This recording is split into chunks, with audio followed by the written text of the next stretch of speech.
Okay, तो बहुत बहुत स्वागत है आप सभी का एक बार फिर से गैलेक्सी टीचर्स क्लासेस के ऑनलाइन प्लेटफॉर्म पर, जहां हम सभी टीचिंग से रिलेटेड जितनी भी वैकेंसीज़ होती हैं उनकी तैयारी करते हैं। फिलहाल अभी हम लोग सीटेट के एग्ज़ाम की तैयारी कर रहे हैं जो 20 अगस्त को होने वाला है। ठीक है, तो 3 जनवरी 2022 में जो प्रीवियस ईयर में पेपर हुआ था उसके पार्ट 1 को हम लोग कर चुके हैं। अब हम बात करने चल रहे हैं आज आपसे पार्ट 2 की। ठीक है, चलिए देखते हैं। सबसे पहले समय बिना खराब किए हम पार्ट 2 की चर्चा आपसे करते हैं। पाठ्यक्रम को देखिए, हमारा प्रश्न क्या है कि पाठ्यक्रम को जल्दी पूरा करने के लिए एक शिक्षिका हमेशा अपनी पसंद के ही कुछ बच्चों से उत्तर पूछ लेती हैं। शिक्षिका द्वारा किया गया यह कार्य पाठ्यक्रम पूरा करने के हेतु न्यायोचित है? बिल्कुल न्यायोचित नहीं है, क्योंकि सभी बच्चों का ख्याल रखना है ना। कुछ टीचर ऐसे होते हैं कि मतलब कुछ बच्चों से पूछ लिए, मतलब पूरी क्लास को वो चीज़ आ गई, मतलब 2-4 बच्चे अपने सेट किए हुए हैं, जल्दी से पाठ्यक्रम को पूरा करने के लिए उनसे वो प्रश्न पूछ लेते हैं, वो बता देते हैं और काम खत्म हो जाता है। ठीक, तो ये तरीका गलत है, प्रत्येक बच्चे को ध्यान देना है। यह दर्शाता है कि शिक्षिका में अपनी कक्षा के श्रेष्ठ बच्चों को पहचानने की का अच्छा कौशल है। अच्छा, अपनी बुराई को आप अपनी अच्छाई मत बताइए कि मतलब शिक्षिका बड़ी स्किल्ड हैं कि अच्छे बच्चों को पहचान लेती हैं। आपका उद्देश्य सभी बच्चों को समान अवसर देना, सभी बच्चों को पढ़ाना, सभी बच्चों पर ध्यान देना होना चाहिए।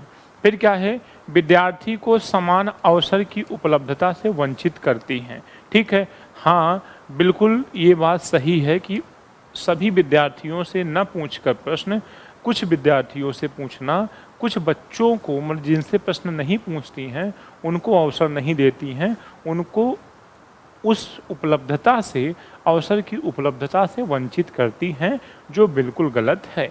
सभी विद्यार्थियों के समान सम्मिलित को सुनिश्चित प्रभावकारी होगा, ऐसा नहीं। जब सभी बच्चे हैं ही नहीं तो कैसे सही होगा। इसमें कौन सा सही हो जाता है, सी वाला, कि अगर कोई शिक्षिका कुछ बच्चों से ही प्रश्न पूछ रही हैं तो बाकी बच्चों को अवसर नहीं दे रही हैं, तो मतलब इस सुविधा से या इस अवसर की उपलब्धता से उन्हें वंचित रख रही हैं, मतलब उन्हें नहीं दे रही हैं समय। ठीक है, फिर देखिए 17 नंबर का प्रश्न क्या कहता है, डिसकैलकुलिया से जूझते छात्र के समावेशन हेतु निम्न में से क्या महत्वपूर्ण है। मतलब डिसकैलकुलिया मतलब उसको जोड़ने घटाने में, गणितीय संकल्पनाओं में दिक्कत होती है। ठीक है, तो अब क्या महत्वपूर्ण होगा, कार्य पूर्ण करने के लिए सख्त समय। देखो डिसकैलकुलिया है उसको और आप सख्त समय की बात कर रहे हो, बाध्यता निश्चित होनी चाहिए, तो ऐसा नहीं करना है उन बच्चों के साथ में, उन्हें पर्याप्त समय देना है, कोई सख्त समय उनके लिए नहीं होना चाहिए, क्योंकि वो विशेष बच्चे हैं। विद्यार्थी को दृश्य आधारित परिकलन मतलब कैलकुलेटर देना चाहिए। ठीक है, और गणितीय संबंधित प्रयोज्यता उपलब्ध करवाना, मतलब गणित से संबंधित जो हमारे ऐप्स हैं उनको भी उपलब्ध करवाना चाहिए। तो बिल्कुल सही है कि ऐसे बच्चों को कैलकुलेटर की सुविधा देनी चाहिए, क्योंकि ऐसे बच्चे जोड़ घटाना गुणा भाग बहुत तेज़ी से नहीं कर पाते हैं। अब अन्य बच्चों के साथ गलत होगा क्या, ऐसा बिल्कुल नहीं है, क्योंकि ये विशेष बच्चे हैं, तो इनकी ज़रूरतें जो हैं उनको पूरा करना समावेशी शिक्षा का पहला दायित्व है, प्राथमिक कर्तव्य होता है। ठीक, फिर क्या है, अब सही प्रश्न तो मिल गया है, सही जवाब, लेकिन फिर भी पढ़ लेते हैं कि पाठ्यांश में मौजूद, ठीक है, क्या है, प्रसंगोचित जानकारी को निष्प्रभ करने के लिए अतिरिक्त विषय वस्तु को जोड़ देना, मतलब और उन्हें पढ़ाया जाना और उन पे भार दे देना, ये भी ठीक नहीं है। और क्या है, विद्यार्थी के अधिगम के आकलन के लिए सिर्फ मानकीकृत ऐसे बच्चों के साथ तो बिल्कुल आप मतलब किसी बच्चे के साथ मानकीकृत तरीके का प्रयोग नहीं करेंगे। ठीक, ओके, अब हम बात करते हैं किसके लिए, 18 प्रश्न के। एक दृष्टिबाधिता वाले विद्यार्थी के लिए निम्न में से कौन सी सामग्री लाभदायक नहीं है। एक दृष्टिबाधित बच्चा है, उसको आँख से दिक्कत है, तो कौन सी चीज़ उसके लिए लाभदायक नहीं है। सबसे पहला ग्लोब, तो ग्लोब तो लाभदायक है, बड़ा होता है, स्पर्श कर सकता है। छोटे अक्षरों वाली पुस्तक, ये लाभदायक नहीं है। दृश्यपट पठन सॉफ्टवेयर ये सब उसके लिए काम करेगा। ब्रेल लिपि तो ऐसे बच्चों के लिए होती ही है जो पूर्णतः दृष्टिबाधित होते हैं। इसमें से बी वाला ऑप्शन गलत है, ठीक है, ये लाभदायक नहीं होगा। अब आइए बात करते हैं 19 नंबर प्रश्न की। 19 नंबर का प्रश्न ये कहता है कि भाषा शिक्षण, ठीक है, हमारा प्रश्न क्या है उसको देखिएगा, ठीक, हमारा प्रश्न क्या है उसको देखते हैं, ठीक। हमारा प्रश्न है कि भाषा शिक्षण के दौरान, मतलब कोई शिक्षिका है जो भाषा पढ़ा रही हैं या कोई टीचर है, एक अध्यापिका को लिखित सामग्री के साथ साथ श्रवण पुस्तकें भी उपलब्ध करवानी चाहिए। सही है, मतलब लिखित चीज़ें जो दे रही हैं भाषा को पढ़ाते समय, उसका श्रवण भी, मतलब ऑडियो भी, मतलब विजुअल तो दे ही रही हैं किताबों के साथ, ऑडियो भी उसका उपलब्ध करवाना चाहिए, ठीक है सर। फिर क्या है, ये सेंटेंस तो सही है। दूसरा क्या है कि प्रस्तुतिकरण के विविध विकल्प, मतलब जब हम किताब भी दे दें, सुनने वाली चीज़ें भी दे दें, देखने वाली भी दे दें या दोनों दे दें, तो ये विविध विकल्प कहलाते हैं। विभिन्न अधिगमकर्ताओं को विभिन्न अधिगमकर्ताओं की ज़रूरतों को पूरा कर पाते हैं।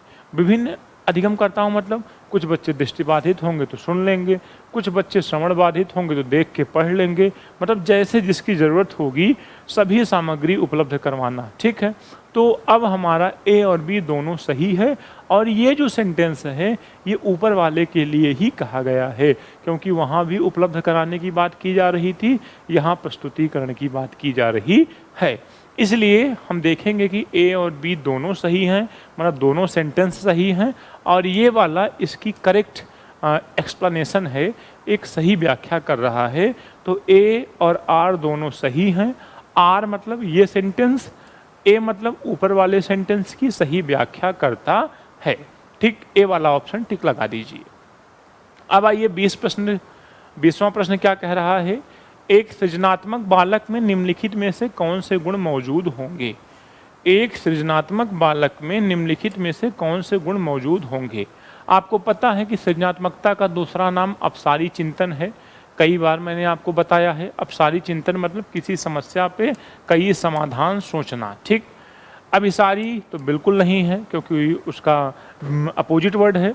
अमूर्त चिंतन बिल्कुल, अब्स्ट्रैक्ट थिंकिंग करना भी सृजनात्मकता है, किसी बारे में सोचना जो चीज़ सामने ना हो उसके बारे में भी चिंतन करना, क्या कहलाएगा, अमूर्त चिंतन। फिर क्या है, नवीन आमुख उत्पादन की योग्यता, मतलब नए चीज़ों को बनाना, तो इसमें से दूसरा नहीं होगा, बाकी तीनों होंगे, पहला, तीसरा और चौथा। पहला और तीसरा चौथा सी नंबर पर है। आइए अब बात करते हैं 21 नंबर प्रश्न की। 21 नंबर का प्रश्न क्या है, जैसे 19 नंबर का प्रश्न था वैसे 21 नंबर का। 21 नंबर का प्रश्न ये कह रहा है हमारा कि कक्षा में मूल्यांकन का मतलब ये पता करना है कि बच्चे जो हैं कितना सीखे हैं, कौन सी समस्या सीखने में आई है, अभी भी सीख पाए हैं कि नहीं, इन सारी बातों का पता लगाना। तो कक्षा में मूल्यांकन के लिए शिक्षकों को विविध विधियों का प्रयोग करना चाहिए। हाँ ठीक है, अगर एक विधि का प्रयोग करेगा तो वो मानकीकृत हो जाएगा, और मानकीकृत चीज़ों का प्रयोग करना नहीं है तो विविध तरीके का प्रयोग करना है, ठीक है। पहला जो रीज़न है, कारण है, वो सही है, सॉरी जो पहला सेंटेंस कथन है वो सही है। आइए अब आर की बात करते हैं। एक कक्षा में बच्चों की सफलता और असफलता को केवल पेपर पेंसिल की परीक्षा के द्वारा सही और पूर्ण रूप से निर्धारित नहीं किया जा सकता। बच्चा अगर पेपर में पास तो पास और फेल तो खराब, तो ऐसा नहीं मानना है। मान लीजिए कि पेपर जिस दिन था उसे कोई दिक्कत हो गई हो और पेपर ना दे पाया हो, लेकिन साल भर बहुत अच्छा रहा हो, हमेशा टेस्ट में प्रथम आया हो, फर्स्ट श्रेणी में रहा हो, तो कहने का मतलब केवल कॉपी पेंसिल से किसी की योग्यता का निर्धारण नहीं किया जा सकता। अब आप देखिए दोनों कथन आपके सामने सही हैं, और ऊपर भी उसी की बात की जा रही है जिसकी बात नीचे की जा रही है। मतलब ऐसे कह सकते हो कि नीचे वाला सेंटेंस ऊपर वाले की करेक्ट एक्सप्लेनेशन कर रहा है। तो जैसे 19 वाले में लगाए थे हम लोग, वैसे 21 वाले में भी लगा देते हैं, ठीक। बाकी नीचे इन सबको पढ़ने की बहुत आवश्यकता आपको नहीं है अगर सही जवाब मिल जाए तो। फिर देखिए, किसी संप्रत्यय को, मतलब कोई कॉन्सेप्ट है उसे सिखाना चाहती हैं, ठीक। किसी संप्रत्यय को, चलो लाल से ही देख लो, किसी संप्रत्यय को पढ़ाने के लिए एक अध्यापिका विभिन्न उदाहरण प्रस्तुत करती हैं। मतलब कोई कॉन्सेप्ट है उसे सिखाने के लिए वो कई एग्जाम्पल देती हैं। जैसे फोटोसिंथेसिस पढ़ाने के लिए घर का उदाहरण दे रही हैं। तो ये क्या हो गया, फोटोसिंथेसिस एक कॉन्सेप्ट है जिसे बच्चों को समझाना है कि पौधे अपना भोजन कैसे बनाते हैं। उसका उदाहरण हम घर से दे रहे हैं, उसके घर से दे रहे हैं, उसके घर से दे रहे हैं, ठीक। और उसके बाद विद्यार्थी को उन उदाहरणों द्वारा एकत्रित जानकारी के आधार पर नियम निर्धारित करने को कहती हैं। मतलब वो कह रही हैं कि पहले खूब उदाहरण समझ लो, फिर उसके बाद नियम बनाओ, है ना। जैसे हम आपसे पूछें कि हर जीव मरता है, मनुष्य भी एक जीव है, मर जाएगा, नियम क्या है, मनुष्य मरणशील है। तो 2-3 उदाहरण पहले हमने आपको दिया और फिर मैंने कहा आप नियम बताओ कौन सा है। जैसे आपको मैं कह दूं कि जो फैन है, पंखा, ये भी नाउन है, जो टेबल है ये भी नाउन है ना, जो पेन है आपकी ये भी नाउन है, जो टिफ़िन है आपकी ये भी नाउन है। तो अब आप बताओ कि हमने बहुत से उदाहरण दिए और फिर हमने बताया कि जो भी चीज़ें दिखती हैं जिनके नाम होते हैं उसे हम नाउन कहते हैं। तो इस क्रिया में अध्यापिका किस अधिगम का इस्तेमाल कर रही हैं? आपको पता है कि आगमन और निगमन 2 विधियां होती हैं। आगमन और निगमन 2 विधियां होती हैं, इंडक्टिव एंड डिडक्टिव, ठीक है। तो आगमन विधि जो होती है उसमें हम पहले बच्चों को उदाहरण देते हैं, फिर बच्चों को क्या सिखाते हैं, नियम। यही कह रहा है इस प्रश्न में। और निगमन में क्या करते हैं, हम पहले नियम बता देते हैं, फिर उसके बाद क्या प्रस्तुत करते हैं, उदाहरण। तो ऐसा तो किया नहीं जा रहा है, पहले उदाहरण खूब ढेर सारे दिए जा रहे हैं, फिर नियम सिखाया जा रहा है। तो इसे हम इंडक्टिव विधि कह देंगे, आगमनात्मक विधि कह देंगे, ठीक है, इंडक्टिव मेथड, ठीक। आइए अब बात करते हैं हम आपसे 23वें प्रश्न की कि कक्षा नियमन में विद्यार्थी की सहकारिता हेतु एक अध्यापक को क्या करना चाहिए। मतलब क्लास अच्छे से चलती रहे और बच्चे सहयोग करते रहें, उसमें अपना पूरा सहयोग देते रहें, तो एक शिक्षिका को या अध्यापक को क्या करना चाहिए। स्वयं ही कठोर और अटल नियमों का निर्धारण नहीं करना है। विद्यार्थियों को दुर्व्यवहार के बारे में अभिभावकों से शिकायत करना ऐसा भी नहीं है। स्टूडेंट क्लासरूम मैनेजमेंट टीचर, ठीक है। मानदंडों का पालन न करने पर विद्यार्थियों की ये सब कुछ नहीं है। मानदंड मतलब नियमों को पालन न करने पे या जो विद्यालय की भाषा है उसको न प्रयोग करने पे, ऐसा कुछ नहीं है।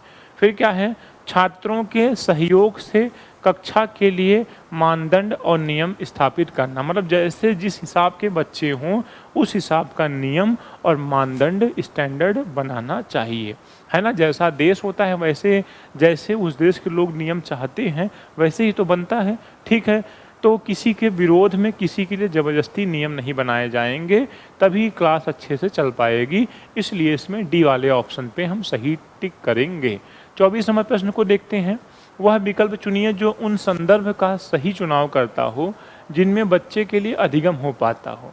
अब आप बताइए कि बच्चा कैसे सीख पाता है।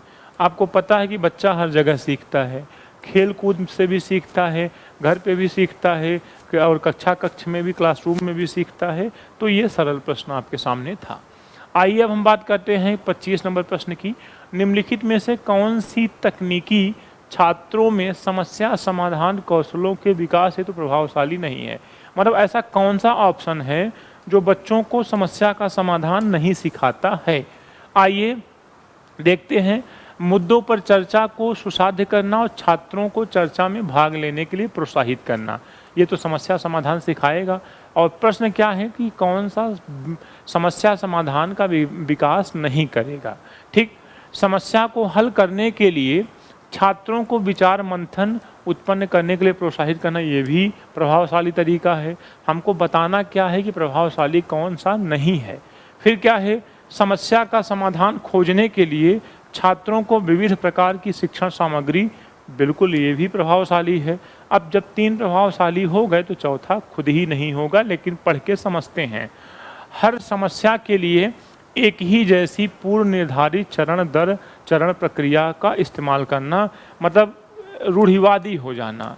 हर समस्या के लिए एक ही तरीके का प्रयोग करना, तो फिर सृजनात्मकता तो ख़त्म हो गई, क्योंकि सृजनात्मकता कहती है कि एक समस्या को हम कई तरीके से उसका समाधान बताएंगे, और आप क्या कह रहे हो कि कई समस्या का समाधान हम एक ही तरीके से करेंगे, जस्ट अपोजिट। इसलिए ये प्रभावशाली तरीका नहीं होगा। इस प्रश्न के लिए डी वाला ऑप्शन होगा। ठीक, आइए 26 नंबर प्रश्न को देखते हैं। निम्नलिखित में से कौन सा एक संरचनावादी कक्षा का विलक्षण है?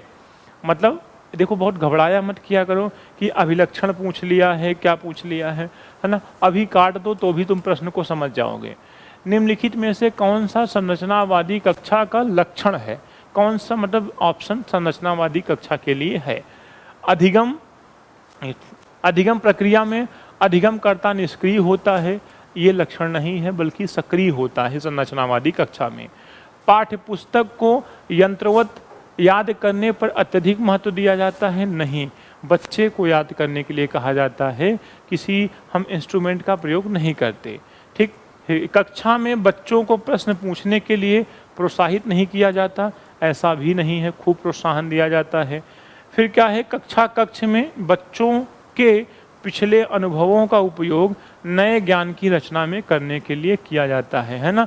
जब टीचर बच्चों से पूछे, बताओ तुम जानते हो पकौड़ी कैसे बनती है, बताओ तुमने तोता देखा है, बताओ तुमने गिलहरी देखी है, क्या कभी उड़ने वाली भी गिलहरी देखी है, जो अरुणाचल के नामदफा राष्ट्रीय उद्यान में पाई जाती है।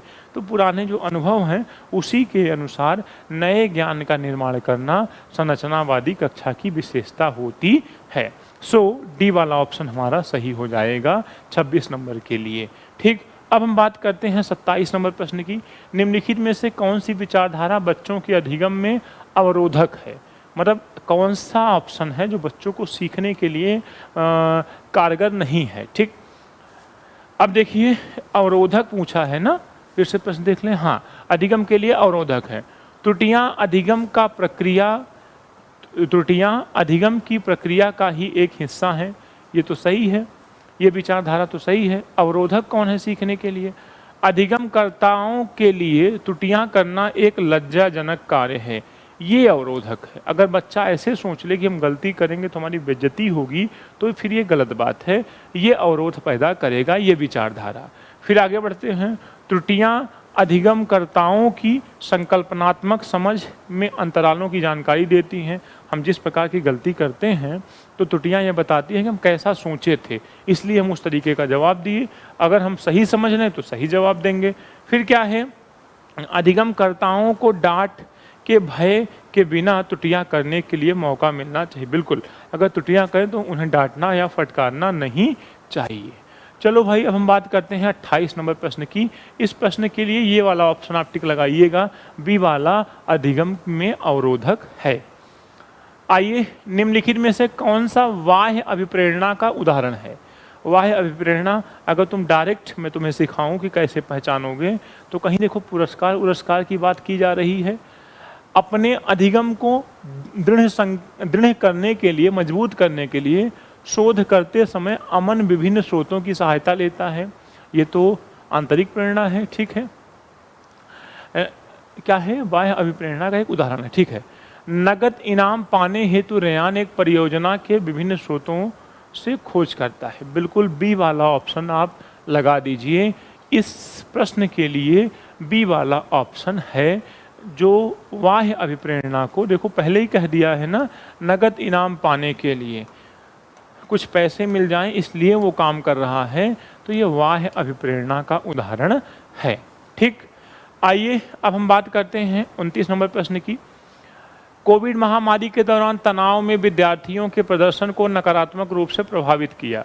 मतलब जो कोविड-19 चल रहा था उसने बच्चों को तनाव में रख दिया है ना, चिंतित हो गए बच्चे, जिससे उनका अधिगम प्रभावित हुआ, नकारात्मक ऊर्जा भी उन्हें मिली।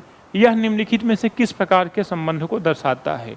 देखो, अगर हम सीख नहीं पाए या नकारात्मक ऊर्जा हमारे अंदर आई या नकारात्मक विचार आए, तो इन सब का संबंध हमारे आनुवंशिकता से नहीं है, अनुवांशिकता जहाँ जहाँ है उसे कट कर दीजिए, ये एक वातावरण की देन थी। तो प्रतियोगिता और संज्ञान ऐसा नहीं है, हम कंपटीशन और संज्ञान से ज़्यादा महत्व किसको देंगे? अपनी बुद्धि और अपने संवेगों को, है ना। डर आया हमारे मन में कोविड-19 के प्रति, वो भी हमारे सीखने को प्रभावित किया। हमारी संज्ञानात्मक शक्ति भी कुछ खत्म हुई, 2-4 साल स्कूल हम लोग नहीं गए। इसलिए इसमें कौन सा ऑप्शन? संज्ञान और संवेग, ठीक है। कॉग्निशन एंड इमोशंस प्रभावित हुए, ठीक। 30 नंबर प्रश्न क्या है? अधिगम अधिक सार्थक और प्रभावशाली होता है। अधिगम अधिक सार्थक और क्या होता है? प्रभावशाली होता है यदि वह मुख्यतः शिक्षक निर्देशित हो, सहपाठियों द्वारा निर्देशित हो, पाठ्य पुस्तक केंद्रित हो या स्वनिर्देशित हो। तो शिक्षक निर्देशित हो तो ये टीचर सेंटर्ड एजुकेशन हो जाएगा, जिसे फॉलो नहीं करना है। सहपाठियों के द्वारा, यहाँ भी बाह्य अभिप्रेरणा है, ये भी बाह्य अभिप्रेरणा है। पाठ्य पुस्तक केंद्रित, ये भी नहीं टच करना है। अधिगम बहुत अच्छा हो जाएगा, बहुत प्रभावशाली हो जाएगा जब हम स्वयं से सुबह उठ के पढ़ेंगे, स्वयं से हमारे अंदर पढ़ने की इच्छा होगी, है ना। एक लक्ष्य बनाएंगे, उस लक्ष्य की प्राप्ति के लिए हम पढ़ेंगे। तो इस प्रकार के निर्देशन को मतलब हम क्या कहते हैं? सेल्फ डायरेक्टेड, स्व निर्देशित होंगे, हम अपने आप को खुद ही निर्देश देंगे, तो हमारा अधिगम सार्थक और प्रभावशाली माना जाएगा, किसी के कहने पर नहीं। तो इसमें 30 में डी वाला ऑप्शन टिक लगाएंगे। तो आपने देखा कि जो 3 जनवरी 2022 को जो पेपर हुआ था उसको भी हम लोगों ने सॉल्व किया जल्दी से, कम समय में, ठीक है। इसी तरीके से जो नेक्स्ट पेपर है उसको भी हम सॉल्व करवाएंगे। एग्ज़ाम टाइम है, आपका बहुत कम समय लेंगे। जो प्रश्न समझाने योग्य होगा उसे समझाएंगे, जो जल्दी से करने लायक होगा उसे हम लोग जल्दी से करेंगे। तो मिलते हैं आपसे नेक्स्ट क्लास में। Thank you so much for watching this class.